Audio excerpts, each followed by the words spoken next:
Quem acompanha nosso canal terá visto muitos vídeos sobre desaparecimentos.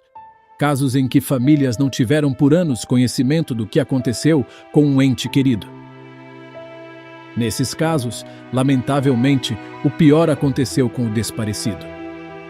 Mas no caso que trataremos hoje, depois de uma ausência de quase 6 anos, a desaparecida foi achada com vida. Quando Michelle Whittaker, de 32 anos, desapareceu em agosto de 2002, sua família contatou a polícia. Ela havia sido vista pela última vez em uma parada de caminhões na Carolina do Sul. A família de Michelle passou 6 anos de buscas inúteis e orando pelo seu retorno. Todos os dias, eles se perguntavam se Michelle ainda estava viva. Todos temiam pelo pior. E as pistas que a polícia recebeu anos depois apenas reforçaram esses receios. O caso de hoje nos leva à cidade de Spartanburg, no estado de Carolina do Sul. Spartanburg tem uma população de aproximadamente 40 mil habitantes. Foi fundada no século XVIII. Na década de 1830, a cidade se transformou num centro ferroviário local, e dali irradiavam diversas linhas ferroviárias. Já no final do século XIX, tornou-se um centro de produção têxtil, chegando a ter mais de 40 fábricas desse ramo. Atualmente há empresas do ramo tecnológico que são uma importante fonte de trabalho. A BMW tem sua principal planta dos Estados Unidos nessa cidade, empregando mais de 11 mil pessoas. Michelle Laurel Whittaker nasceu em 16 de agosto de 1969 e tinha 4 irmãos. Ela sempre se manteve muito próxima de toda a sua família. Segundo sua mãe, Laura Andrews, Michelle era uma criança muito feliz, até que se mudaram de Illinois para Gastonia, na Carolina do Norte. Durante a adolescência de Michelle, ela tinha conflitos com sua mãe, devido ao que Michelle considerava uma educação estrita. Depois de terminar o ensino médio, Michelle se casou, mas seu casamento durou menos de 1 ano. Ela era demasiado jovem e inexperiente para lidar com o tratamento abusivo do seu parceiro, marcando o início de uma provação prolongada e angustiante para Michelle. Após o divórcio, sua família mudou-se para Spartanburg, Carolina do Sul. Quando Michelle tinha 30 anos, ela lutava contra o vício do álcool e já havia passado por 3 casamentos fracassados. Trabalhando meio período como garçonete, ela mal conseguia sobreviver. Em 1999, Michelle conheceu um homem chamado David depois do trabalho. Ele lhe ofereceu uma carona para casa, que ela aceitou. No entanto, em vez de levá-la para casa, David levou Michelle para um local isolado onde a espancou. Ele foi preso 1 ano depois e se declarou culpado, recebendo uma sentença de 8 anos de prisão. Pouco antes de seu desaparecimento, Michelle foi presa por dirigir sob efeito de álcool. Preocupados com o bem-estar de Michelle, seus pais decidiram tomar medidas drásticas. Eles contataram a polícia local para solicitar que Michelle fosse mantida sob custódia, até que uma vaga em um centro de reabilitação pudesse ser garantida para ela. Apesar da dor de cabeça, seus pais achavam que tais medidas extremas eram necessárias. Michelle ficou chateada com esse ato e seu relacionamento com a mãe piorou mais. Michelle foi libertada erroneamente da prisão, sem receber o tratamento ordenado pelo tribunal por abuso de substâncias ilegais e álcool. Em 5 de agosto de 2002, Michelle brigou com a mãe e saiu de casa de mau humor. 3 dias depois, o homem com quem Michelle morava contatou Laura, a mãe de Michelle, informando-a de que não conseguiu encontrar sua filha após a discussão. Foi assim que Laura soube do desaparecimento de Michelle. Ela ligou para uma amiga na delegacia local e pediu ajuda para encontrar sua filha. A polícia, familiarizada com o estilo de vida de Michelle, pediu a Laura que esperasse, garantindo-lhe que Michelle apareceria sozinha. Mais 2 semanas se passaram e Michelle não voltava para casa. Em 21 de agosto de 2002, um relatório oficial de pessoas desaparecidas foi apresentado e as autoridades locais começaram a investigar o desaparecimento de Michelle Whittaker.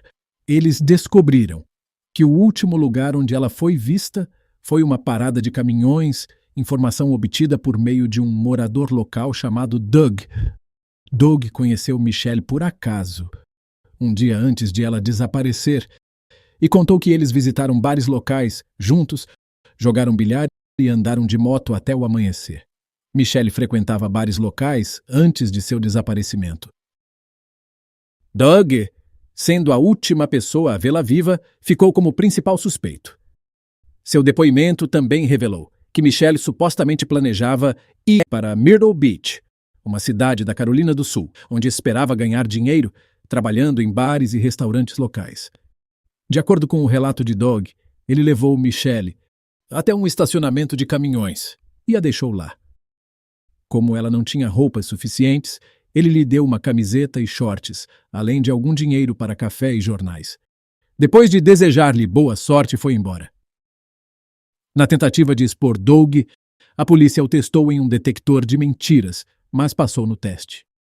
Os detetives também testaram o homem com quem Michelle ficava antes de seu desaparecimento. Mas nenhuma evidência de sua cumplicidade no desaparecimento foi descoberta. A polícia começou a considerar a teoria de que Michelle realmente tinha ido para Myrtle Beach, a aproximadamente 400 quilômetros de Spartanburg, onde morava. No entanto, semanas se passaram sem nenhuma notícia de Michelle, aumentando a ansiedade de sua família e amigos. Apesar da raiva e do ressentimento de Michelle em relação aos pais, eles não acreditavam que ela simplesmente abandonaria a família e se esconderia. À medida que a sua ausência prolongada continuava, o xerife local começou a questionar-se sobre as intenções de Michelle.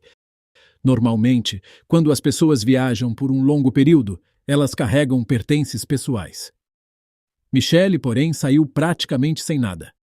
Além disso, ela tinha um cachorro de estimação ao qual era muito apegada. Aqueles que conheciam Michelle insistiram que ela nunca abandonaria seu animal de estimação por vontade própria. Seus pais, desesperados por notícias da filha, dirigiram pela vizinhança. Ao receber relatos de que Michelle estaria em uma praia na Carolina do Norte, eles dirigiram para lá para uma busca ativa de 3 dias. Infelizmente, todos os esforços foram em vão. Após 6 meses de buscas sem sucesso, Laura Andrews começou a duvidar se seu comportamento em relação à filha fora o correto. Ela viu Michelle em um caminho de autodestruição e desejou protegê-la. Também temia que os efeitos do ataque sofrido por Michelle em 1999 pudessem ter contribuído ao seu desaparecimento. O gabinete do xerife presumiu que Michelle tinha motivos para fugir devido ao erro na sua saída da prisão, acreditando que seria presa mais cedo ou mais tarde. No entanto, passou-se um ano sem resultados na sua busca. A polícia e familiares questionaram se teria acontecido algo mais sério, até de ter perdido sua vida. Mais 2 anos se passaram sem nenhuma pista, até que no 3º aniversário do desaparecimento de Michelle, o gabinete do xerife do condado de Spartanburg recebeu uma carta anônima e manuscrita. A carta afirmava saber o paradeiro do corpo de Michelle Whittaker, voltando a atenção para o caso depois que emissoras de TV locais cobriram sua história. A carta recebida pelo xerife tinha um pequeno mapa feito em casa anexado, detalhando a localização do corpo de Michelle. Tinha sido bem feito, conferindo-lhe alguma credibilidade. Então, o xerife, acompanhado por cães de busca, dirigiu-se a uma zona rural, a 40 quilômetros de onde Michelle foi vista pela última vez. Mas nada foi achado.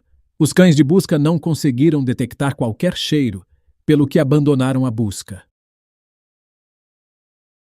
Alguns resignaram-se à ideia de que Michelle já não estava viva, enquanto outros, contra todas as probabilidades, continuaram a acreditar que ela estava viva e segura. Naquela época, o caso de uma vizinha de Michelle, Dana Satterfield, Era um dos casos de maior repercussão no condado. Dana, de 27 anos, dona de um salão de beleza, desapareceu pouco antes de fechar o salão, em 30 de julho de 1995, 7 anos antes do desaparecimento de Michelle. O xerife descobriu seu corpo em uma sala dos fundos do salão. Embora uma amostra de DNA tenha sido coletada, o autor do fato permaneceu não identificado por 7 anos. Um mês depois que Michelle desapareceu, em 24 de setembro de 2002, Heather Sellers, de 20 anos, também desapareceu sem deixar vestígios. A última pessoa vista com ela foi seu ex-noivo, Jonathan Vick. Porém, investigando este desaparecimento, o de Heather, a polícia ligou seu ex-namorado, Jonathan Vick, ao outro caso, da cabeleireira Dana Satterfield, pois o DNA encontrado nesse caso 7 anos antes era dele, que tinha 17 anos na época. Foi condenado à prisão perpétua em dezembro de 2006. Quando Vick foi preso em 2005, suspeitaram que Michelle pudesse estar entre as vítimas. Interrogado sobre Heather Sellers e Michelle Whittaker, Vick negou qualquer ligação com o desaparecimento delas. Sem provas, a investigação de ambos os casos foi paralisada naquele momento. Em 2006, os pais de Michelle se mudaram para Rock Hill, Carolina do Sul, uma cidade a 100 quilômetros de Spartanburg. Um ano depois, toda a família se reuniu na igreja no 5º aniversário do desaparecimento de Michelle. A mãe de Michelle, Laura, não estava disposta a tratar a reunião como um serviço memorial, mantendo uma vaga esperança de que Michelle ainda pudesse estar viva. A investigação do desaparecimento de Michelle foi transferida para o detetive William Gary em 2007. Naquela época, ele estava envolvido na investigação de uma dúzia de casos não resolvidos. E o caso de Michelle Whittaker era um deles. Os investigadores acreditavam que algo terrível provavelmente havia acontecido. Aproximando-se do 6º aniversário, em 4 de agosto de 2008, o detetive Gary recebeu um telefonema de uma mulher, alegando saber o paradeiro de Michelle. Surpreendentemente, ela afirmou que Michelle estava viva e atualmente residia no estado de Oregon. A mulher viu um episódio da série Arquivos Forenses e a reconheceu em um site criado pela mãe de Michelle. Ansioso por provas, o detetive Gary solicitou para essa mulher uma foto da suposta Michelle. Então, a mostrou ao detetive Wood, que já havia cuidado do caso. Wood a reconheceu instantaneamente. Então a polícia do Oregon foi incumbida a verificar a identidade da mulher, que seria Michelle. Em 5 de agosto de 2008, exatamente 6 anos depois do dia em que Michelle discutiu com a mãe e saiu de casa, uma detetive ligou para Laura, a mãe de Michelle, e informou que sua filha havia sido encontrada viva. Impressionada com a notícia, Laura teve uma série de perguntas sobre o paradeiro de Michelle e os detalhes de sua vida durante os últimos 6 anos. Apesar das boas notícias, uma reunião familiar não foi possível imediatamente, pois a polícia respeitava a privacidade de Michelle e não podia revelar o seu paradeiro. Michelle precisava fazer a ligação sozinha, o que fez na noite seguinte. 2 semanas depois, no aeroporto de Atlanta, Michelle e sua família finalmente se encontraram após uma longa separação. Michelle admitiu que estava cansada de seu estilo de vida anterior e, após a briga com a mãe, acreditava que sua família ficaria melhor sem ela. Com a intenção original de ir para Myrtle Beach, quando foi deixada na parada de caminhões, Michelle pegou carona e acabou em Las Vegas. Depois na Califórnia e, por fim, no Oregon. Ela pediu desculpas à família e à polícia, que gastou energia e recursos procurando por ela. Ao longo dos 6 anos, ela viveu com seu nome verdadeiro, sem saber que alguém a procurava ativamente. Mas você acha que a verdadeira razão de Michelle fugir foi pensar que sua família estaria melhor sem ela? Ou foi outra?